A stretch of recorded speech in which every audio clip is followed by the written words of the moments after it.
എക്സാലോജിക് എന്ന പേരുവെച്ച് ദുസൂചന നൽകി വീണ തൈക്കണ്ടിക്കെതിരെ തോമസ് ഐസക്കിനെതിരെ വാർത്ത എഴുതിയ മലയാള മനോരമ.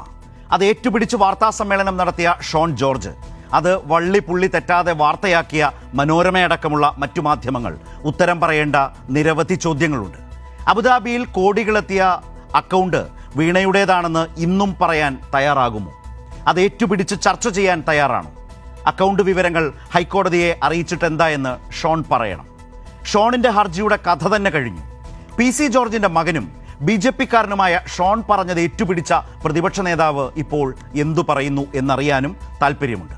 ഇന്ന് നെടുമ്പാശ്ശേരിയിൽ മാധ്യമങ്ങളെ കണ്ടിട്ടും എന്തുകൊണ്ടാണ് വിഷയം കത്തിച്ചു പിടിച്ചു നിർത്താൻ തുനിയാതിരുന്നത്? പതിവ് കാരണം തന്നെ. വിവാദം ലക്ഷ്യമിട്ട് മെനഞ്ഞ കഥ പൊളിഞ്ഞു. യാഥാർത്ഥ്യം നാട്ടുകാർക്ക് മനസ്സിലായി. കോടികളെത്തിയ അബുദാബിയിലെ ബാങ്ക് അക്കൗണ്ട് വീണയുടെ കമ്പനിയായിരുന്ന എക്സാലോജിക് സൊല്യൂഷൻസിൻ്റേത് അല്ല. 15 വർഷമായി പ്രവർത്തിക്കുന്ന എക്സാലോജിക് കൺസൾട്ടിംഗ് കമ്പനിയുടേതാണ്. അബുദാബിയിൽ ഒരു എക്സാലോജിക് ഉണ്ടെന്ന് ആരോ എവിടെയോ പറഞ്ഞത് കേട്ട് ചാടി പുറപ്പെട്ട ഇടതുവിരോധികളുടെ സ്വാഭാവിക തോൽവി.